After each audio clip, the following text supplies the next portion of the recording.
In November of 2002, Nintendo released two Metroid games simultaneously. The first was Metroid Prime for the Nintendo GameCube, and the second was Metroid Fusion for Game Boy Advance. The first, Metroid Prime, was a hugely ambitious game, a quantum leap in what Metroid was capable of as its first outing in 3D after its entire history being in 2D, as most Nintendo first-party properties ended up getting some kind of like 2D to 3D makeover in the N64 era. Metroid was just left out. So Metroid Prime was its first big outing in a 3D sense. And what a first outing it was. I mean, Metroid Prime is still a masterpiece and is really unmatched in its ability to take the Metroidvania genre and map it to 3D in this first-person sense. The attention to detail is just astounding, and I don't need to rehash all of the things that make Metroid Prime great, because I'm sure you know, but like, I mean, the visor, the reflection in the visor, the bones with the X-ray visor. I mean, it's all so good. It's all so good. The other game released on the same day was kind of like a backup in case the Metroid Prime experiment didn't quite work out. And as a sequel to 1994's Super Metroid, is kind of just as big a swing as Metroid Prime is. I mean, Super Metroid is largely credited as the reason that Metroidvania as a genre name even exists. At least people will argue back and forth about if Castlevania or Metroid is more important. I always think the Super Metroid is the blueprint for a Metroidvania, but it's huge. It looms large over everything. I can't even imagine what it must have been like to be the team that is tasked with working on the sequel all these years later, especially when that team is the same one that just made Wario Land 4 for the Game Boy Advance, which is a great game, don't get me wrong, but it's not Metroid. It's really not Metroid. In fact, here's a quote from longtime Metroid director Yoshio Sakamoto, who says, talking about the team, "Of course, individually, they all had slightly different understandings of what kind of game Super Metroid was. Some of them told me they thought it was one of those masochistic, hardcore Nintendo games of old. Naturally, with a game that's 9 years old, keeping the same difficulty balance was going to be a tough sell to players today. And of course, once I had them play Metroid, they all said, yeah, this is definitely for the hardcore."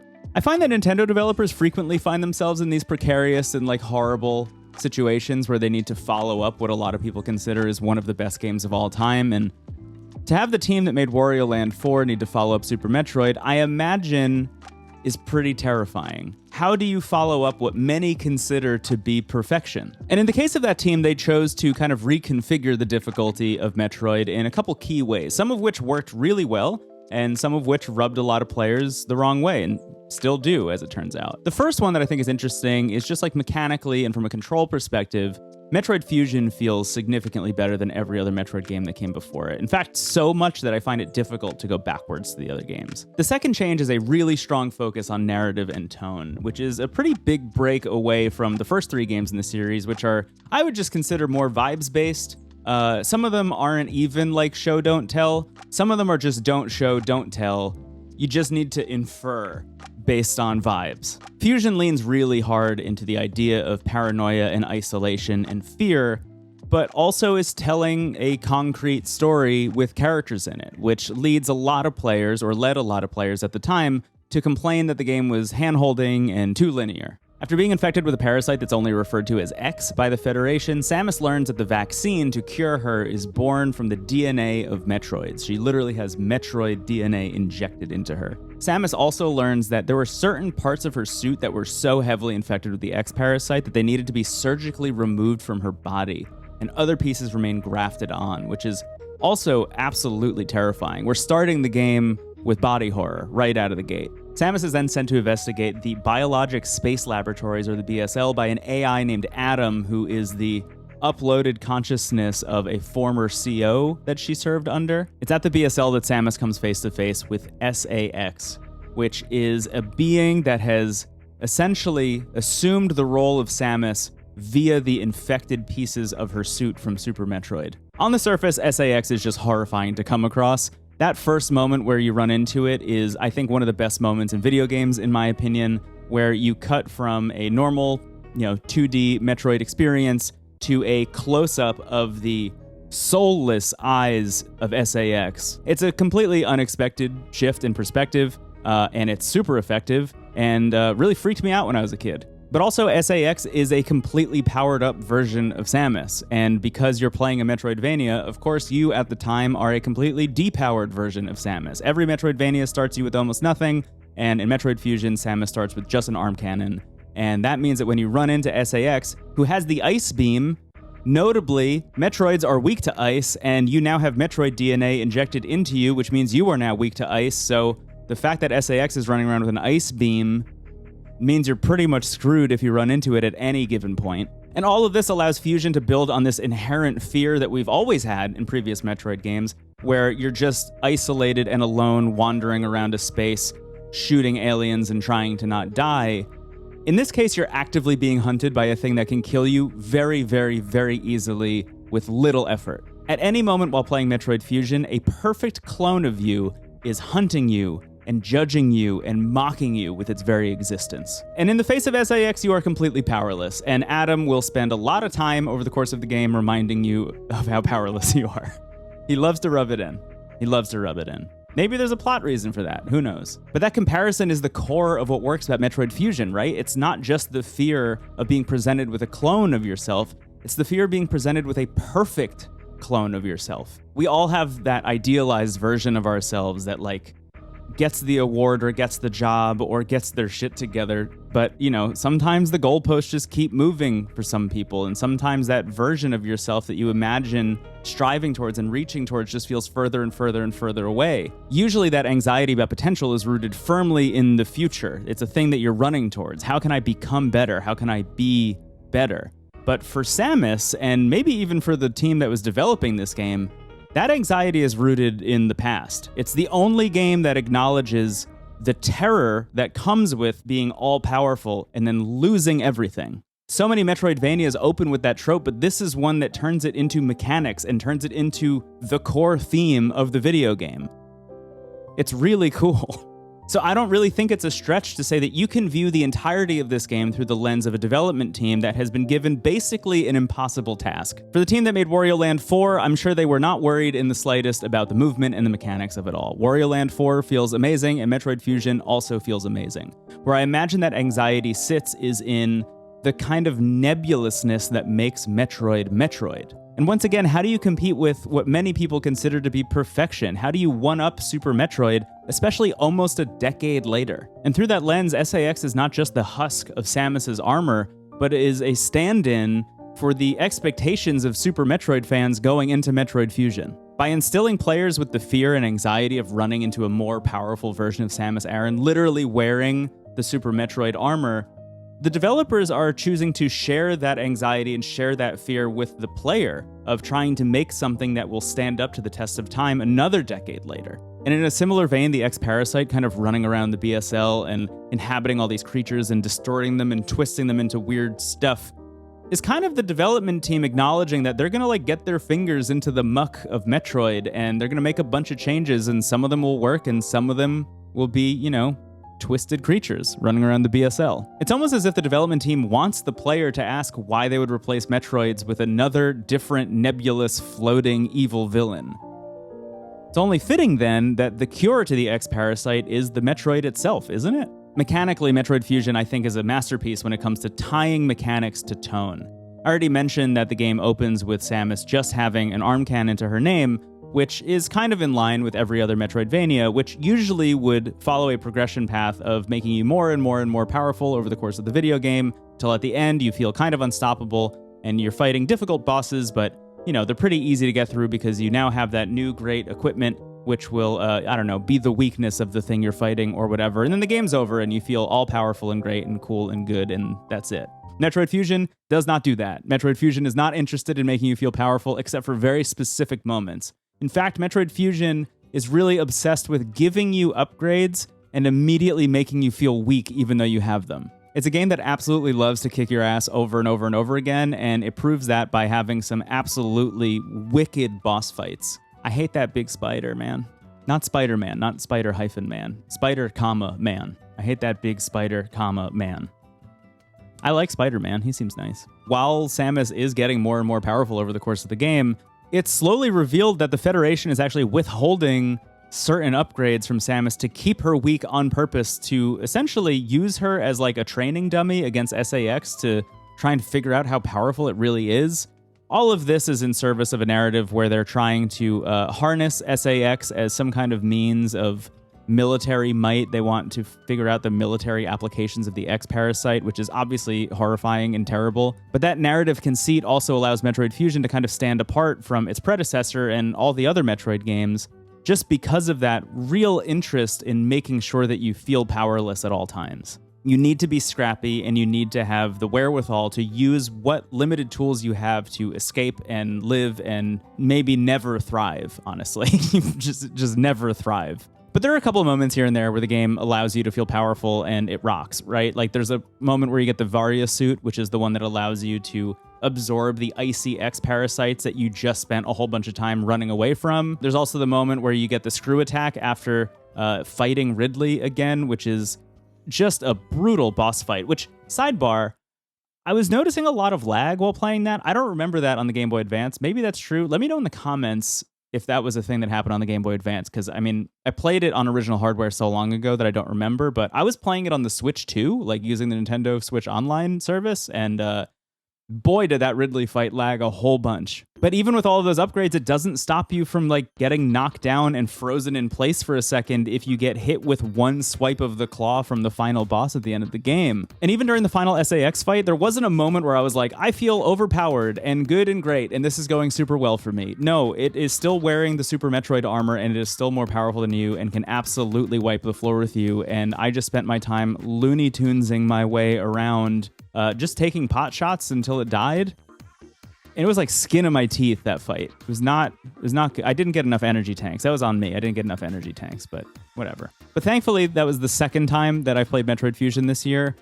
So I had a pretty good understanding of how to use the resources I had available and just how to control the game. And thankfully, like I said, Metroid Fusion controls like a dream, especially compared to Super Metroid. It's the one place where I think, like, unequivocally, objectively, it is the better game. And what's really interesting is that it's all despite having fewer buttons to work with. Like, go back and play Super Metroid. The controls are wild. A is to jump, but X, the top button, is to shoot.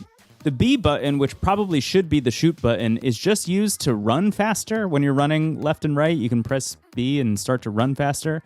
The L and R buttons are used for either aiming diagonally up or down. And then select is the button you need to press to use missiles. It's all really confusing and honestly, like, not great. It doesn't feel very good to go back to, if I'm being totally honest, without like going into some settings and changing the controls. That's just me. I imagine people who grew up with Super Metroid are feeling very high and mighty right now in the comment section, telling me like, oh no, it feels great. You just need to get used to it. It's going to be fine. I think Metroid Fusion is a much better control scheme. A is jump, B is shoot, R is your toggle for power bombs and for missiles, which I think honestly feels great. And then L is kind of your catch-all for aiming up or down. It feels really natural and really fluid, and took me all of like maybe 5 minutes to get used to. Super Metroid, every time I play it, I kind of have a moment where like 30 or 40 minutes in, I'm like, this is nonsense. It's nonsense. And I think the proof is in the fact that every 2D Metroid after that has taken a lot of the elements of Metroid Fusion's control scheme. Metroid Zero Mission is now my preferred way to play the original Metroid, and probably will be forever. I have played through the original Metroid and I had a decent enough time, but Zero Mission just feels better and probably will forever. It's just really hard to go backwards after you've sipped the sweet nectar of Metroid Fusion. You know what I mean? Okay, but one mechanic that everyone really hates about Metroid Fusion, and I think the main reason why a lot of people say it's too linear, outside of the sequence breaking thing, I know speedrunners love to sequence break, and Metroid Fusion has like one kind of sequence break, but, you know, it's not really viable. The real thing that I think gets a lot of people all up in arms is the need to report to Adam at every single navigation room you run by.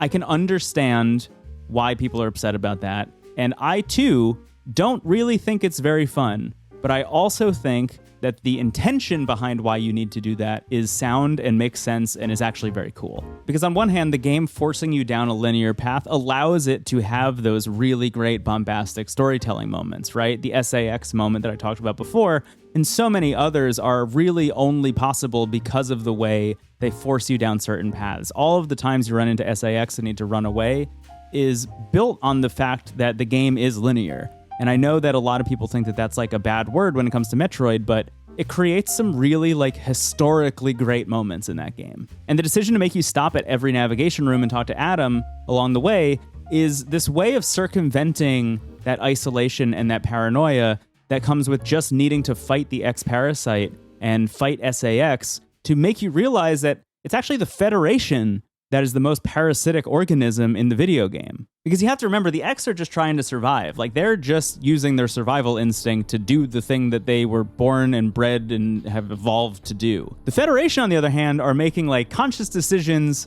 to hypothetically, like, eradicate a bunch of life elsewhere using the X-Parasite. The goal of the Federation is military dominance, and the goal of the Federation is purely evil. And the goal of the development team is to make you see that by visiting every single navigation room over time until you get annoyed by them, annoyed enough that you start to question them. The problem is that they were too good at doing that. And it is actually annoying, not even just from like a narrative or thematic standpoint, but just from like a gameplay perspective. It's kind of annoying. They did too good of a job, is what I'm saying. It's a step too far, definitely, but it's also another big swing in a game absolutely filled with big swings.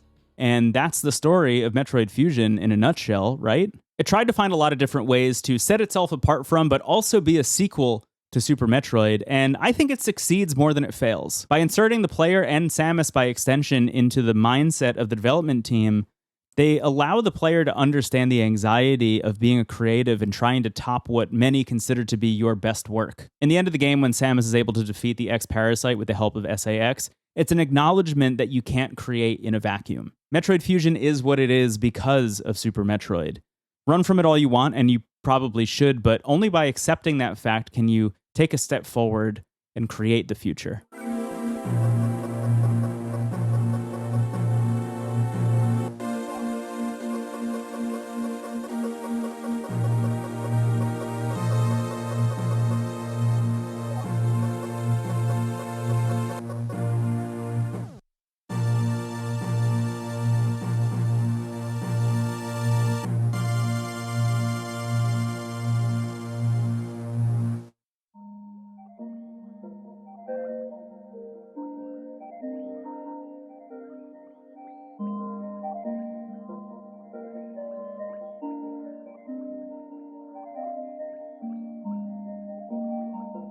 Thank you so much for watching this video. And honestly, thank you to everybody who has supported the channel in literally any way at all, whether that be commenting or sharing or subscribing or even just watching. It really means the world to me. As you just saw, this is not the only Game Boy Advance review I'm planning on doing. There's going to be a lot more. So let me know what games you think I should play and review next. We'll see what can bump Metroid Fusion from the #1 slot in the Game Boy rankings list. I would love to find out along with you. I have some ideas of where I'd like to go next, but I also want a good idea of where you want to go next. I had a really great time putting this video together. I actually started writing it while I was in Japan on my honeymoon, believe it or not. But I am really excited to do a lot more of them. I think this process was really energizing and I had a really great time doing it. It's also worth mentioning that this is one of 3 announcements I'm making today. The first is just that this video exists. Thank you for watching it and making it all the way here to the end. The second is that I'm launching a Patreon. Finally, patreon.com/wavelengths. A bunch of people have asked for one over the past couple of months to a year.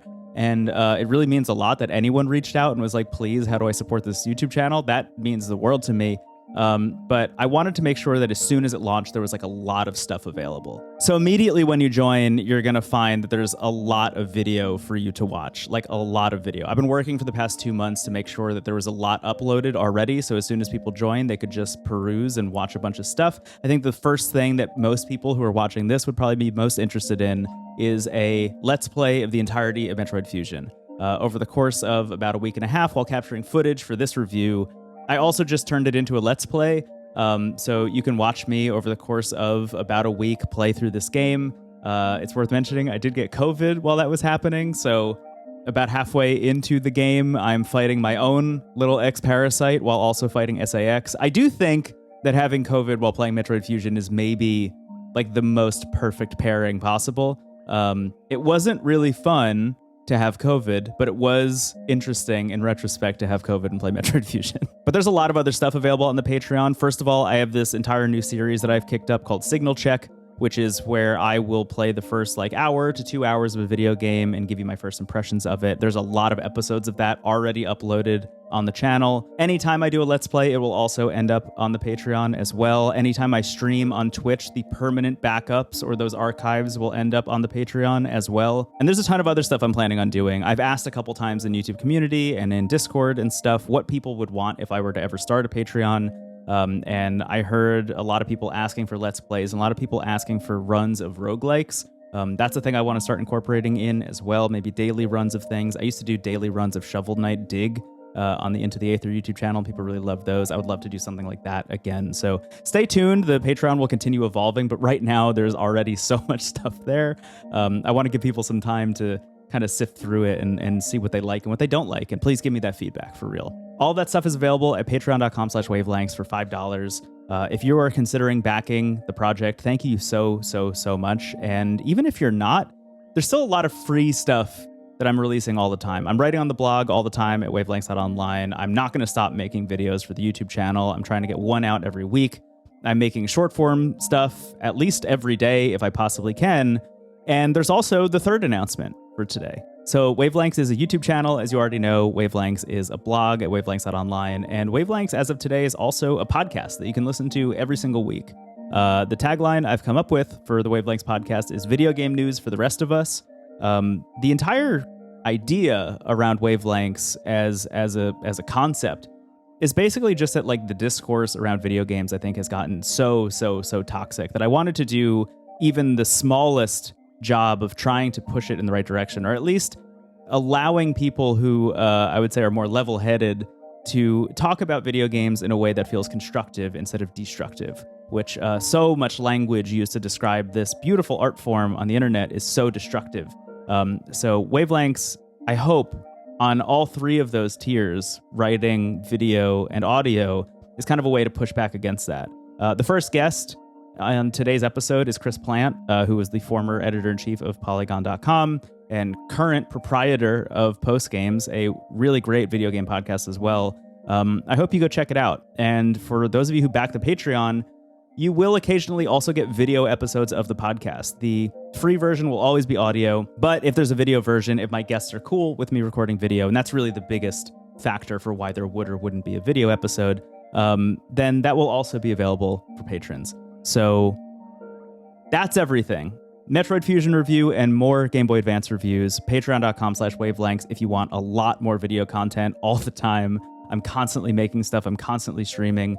There's a lot of other stuff going on there. And the podcast. The best place to find all of this is always going to be wavelengths.online. That is the hub for everything. It's where you can find me on other social media platforms like Blue Sky. But you can also find links to the Patreon and the podcast and the writing that I'm doing, and links to videos whenever they come out, and anytime I'm like guesting on other podcasts or whatever. It's a lot. There's a lot of stuff. And if you made it all the way to the end here, I really can't thank you enough.